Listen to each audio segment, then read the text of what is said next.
স্বাধীনতা সংগ্রামের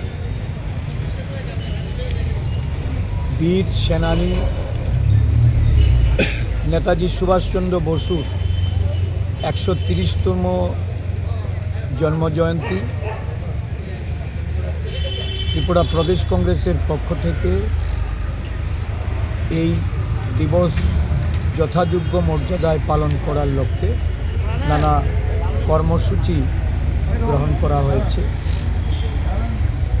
আমাদের সমস্ত জেলা ব্লক সর্বত্র আজকে এই দিনটি উদযাপনে জাতীয় পতাকা দলীয় পতাকা উত্তোলন করে নেতাজি সুভাষচন্দ্র বসুর প্রতি শ্রদ্ধা নিবেদন করা হবে।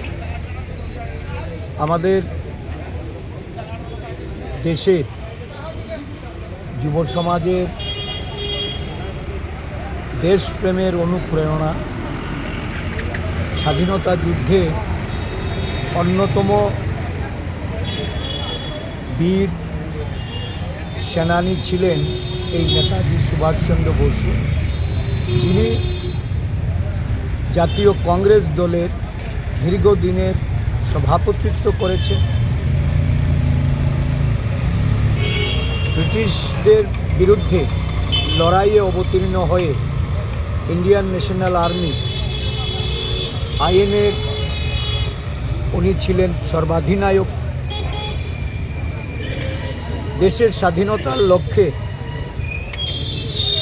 মত বা পথ ভিন্ন হলেও ভারতবর্ষের সমস্ত স্বাধীনতা সংগ্রামীরা জাতির জনক মহাত্মা গান্ধী থেকে শুরু করে নেতাজি সুভাষচন্দ্র বসু, জওহরলাল নেহেরু, সর্দার বল্লভভাই প্যাটেল, আবুল কালাম আজাদ, সরোজিনী নাইডু, সমস্ত এই মনীষীদের ঐক্যবদ্ধ লড়াইয়ে দেশ স্বাধীনতা লাভ করেছে।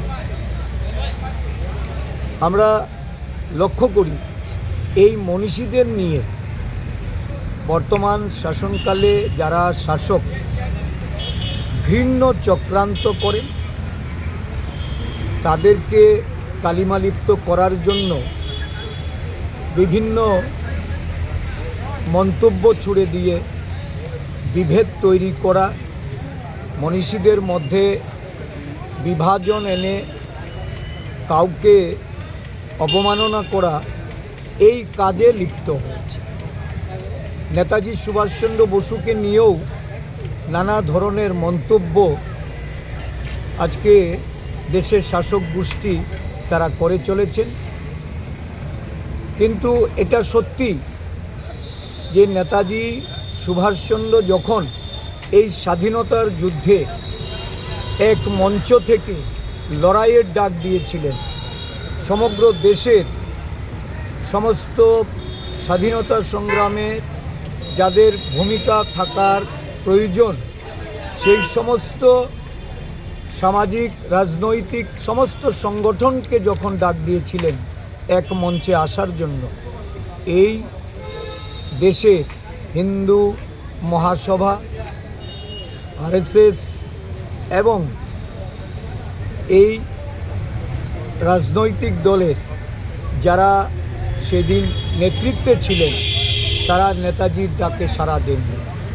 দেশের সব কয়টা রাজনৈতিক দল স্বাধীনতা যুদ্ধে যখন নেতাজির পাশে এসে দাঁড়িয়েছে তারা নেতাজিকে তখন সহযোগিতা করেনি।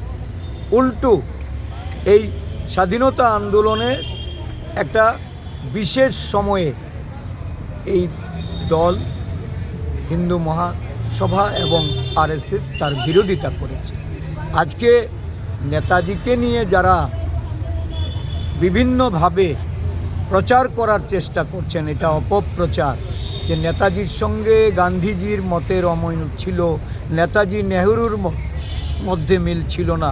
আসলে নেতাজি এবং নেহরুজির যে প্রগাঢ় বন্ধুত্ব, এটা নেতাজি নিজে স্বয়ং এটাকে তুলে ধরেছেন এবং সারা দেশের মানুষ জানেন।